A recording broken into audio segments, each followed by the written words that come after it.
ఒక్కసారి కొమ్మూరి గోల్డ్ కి కాల్ చేయండి. తాకట్లో ఉన్న మీ బంగారాన్ని విడిపించి మార్కెట్ ప్రైస్ కి వాళ్ళు కొనుక్కుని మిగతా డబ్బులు మీకు ఇచ్చేస్తారు. హాయ్, వెల్కమ్ టు మనం టీవీ. మనం టీవీ నుంచి మన కోసం నేను మీ జర్నలిస్ట్ మనోజ్. సో చెల్లితో రొమాన్స్, చివరికి ప్రెగ్నెన్సీ, వీళ్ళిద్దరూ అక్క చెల్లెళ్ళు. సో ఈ స్టోరీ నిజంగా స్కిప్ చేయకుండా చూడండి. ఒంగోలులో జరిగిన ఈ దారుణం నిజంగా అందరికంట కన్నీళ్లు తెప్పించడం పక్కన పెడితే, ఛీ ఇలాంటి వాళ్ళు కూడా ఉంటారు. సో మానవ సంబంధాలు మంట కలిసిపోతున్న ఈ రోజుల్లో ప్రతి ఒక్కరూ చూడాల్సిన వీడియో. ఎవరైతే తల్లిదండ్రులు దూరంగా ఉంటారో లేకపోతే దగ్గరగా ఉన్నా సరే వాళ్ళ పిల్లలు ఎదుగుతున్నారో అలాంటి వాళ్ళు మస్ట్గా స్కిప్ చేయకుండా చూడండి. సో మీ వాల్యుబుల్ కామెంట్ కూడా చాలా అవసరం. సో వీళ్ళిద్దరూ అక్క చెల్లెళ్ళు అండ్ వీళ్ళిద్దరూ వాళ్ళ అమ్మతో ఉంటున్నారు. వాళ్ళ అన్నయ్య ఏమో వాళ్ళ డాడీతో ఉంటున్నారు. సో గతంలో వాళ్ళిద్దరికీ కొన్ని గొడవల వల్ల ఒక భార్య ఒక భర్త వీళ్ళిద్దరూ సపరేట్గా ఉంటున్నారనమాట. ఎవరి కాపురం వాళ్ళదే. ఇంకా సో తల్లి దగ్గరేమో ఇద్దరు ఆడపిల్లలు ఉన్నారు. వాళ్ళకి అవసరాలు ఉంటాయి కదా. సో దాని దృష్ట్యా ఈ అమ్మాయిలు ఇద్దరు వాళ్ళ అమ్మ దగ్గర ఉంటున్నారు అండ్ కొడుకేమో వాళ్ళ నాన్న దగ్గర ఉంటున్నాడు. తల్లి ఏమో కృష్ణా జిల్లాలో సెటిల్ అయింది. ఆ తండ్రి ఏమో ప్రకాశం జిల్లాలో సెట్ అయ్యాడు. సో వీళ్ళిద్దరు ఎవరి పనాలు చేసుకుంటున్నారు, ఫోన్లు చేసుకుంటున్నారు, వీడియో కాల్స్ మాట్లాడుకుంటున్నారు, అంతా బాగానే ఉంది. సో ఈ ఆడపిల్లలు ఇద్దరు కొంచెం అందంగా ఉంటారు, వాళ్ళ అమ్మ పోలిక. సరే ఇలాంటి నేపథ్యంలో ఏమైంది, ఈ కుమారుడు ఎవరైతే ఉన్నారో అంటే వీళ్ళ అన్నయ్య, సో మొన్న లాస్ట్ క్రిస్మస్ కట వీళ్ళింటికి వచ్చాడు. వీళ్ళింటికి వచ్చి పెద్ద చెల్లి ఎవరైతే ఉన్నారో పెద్ద చెల్లితో దిగిన కొన్ని ఫోటోలని బ్లాక్మెయిల్ చేశాడంట. క్రిస్మస్కి వచ్చాడు, వచ్చి ఆ అమ్మాయిని డాడీ రమ్మంటున్నాడని చెప్పి, ప్రకాశం జిల్లా వెళ్ళాలి కదా, డాడీ రమ్మంటున్నాడని చెప్పి విజయవాడ గుణదల చర్చి, అందరికి తెలిసే ఉంటుంది, విజయవాడలో గుణదల చర్చి చాలా ఫేమస్. సో అక్కడికి తీసుకెళ్ళి మెడలో తాళి కట్టేశాడు.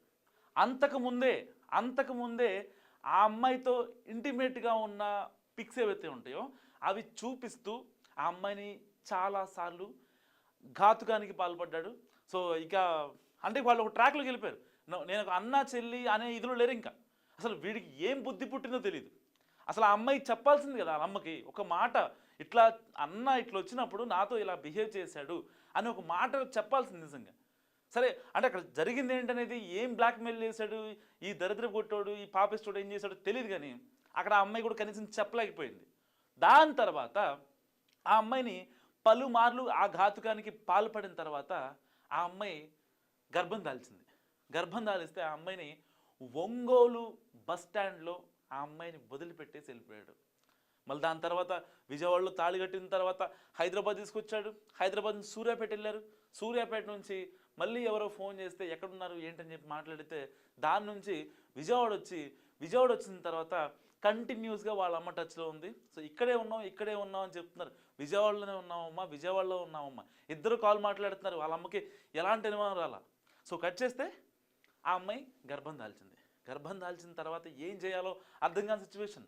ఒక తల్లి కొడుకు కూతురు ఇద్దరు కలిసి గర్భం దాల్చారంటే అసలు ఆవిడ ఎలా తీసుకోవాలి ఆ వార్తని.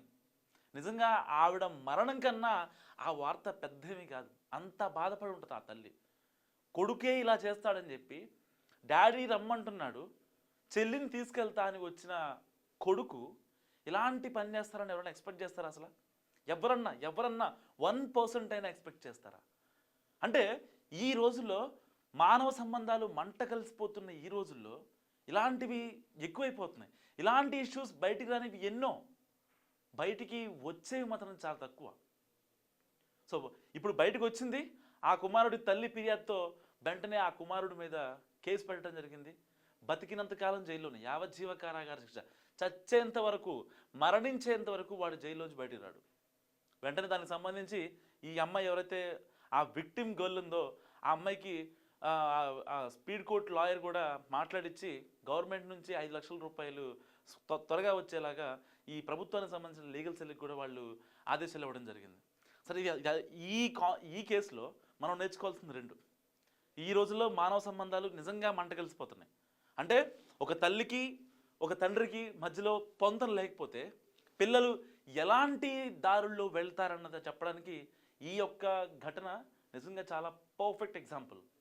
సో నిజంగా ఒకవేళ ఈ వీడికి వాళ్ళ నాన్న దగ్గర కాకుండా వాళ్ళ అమ్మ దగ్గర ఉంటే కొంచెం ఆ విద్యా బుద్ధులు కానీ అక్క చెల్లి అనే ఒక ఇది కానీ తెలిసేదేమో. ఎలాంటి ఇది తె- చెప్పలేదు వాళ్ళ నాన్న.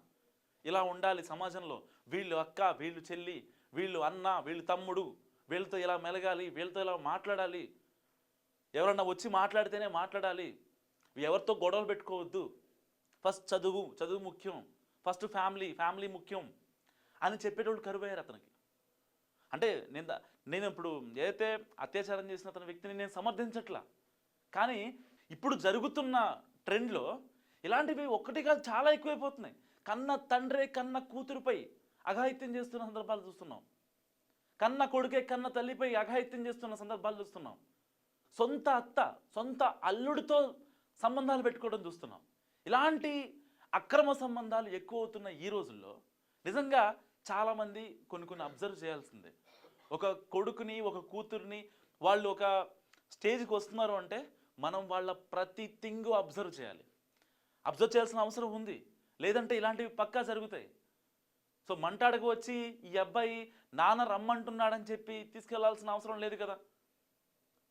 ఫోన్ చేశాడు, వీడియో కాల్స్లో తరచు చూస్తున్నాడు, చాలా బాగా అనిపించింది చూడటానికి. అక్క చెల్ల అనే ఒక ఇంగితం లేదు అతనికి. ఇది తప్పు, ఇది రైటు అని చెప్పే ఇంగితం కూడా చెప్పేటోళ్ళు లేదు అతనికి. ఎందుకంటే తల్లిదండ్రులు విడిపోయారు, ఎవరి పనుల్లో వాళ్ళు ఉన్నారు, పిల్లల పనుల్లో పిల్లలు ఉన్నారు. ఏ ఆడపిల్ల తప్ప, మగపిల్లడు తప్ప, ఇక్కడ తప్పు ఎవరిదనేది కాదు, జరుగుతున్న పరిణామాలు అలా ఉన్నాయి.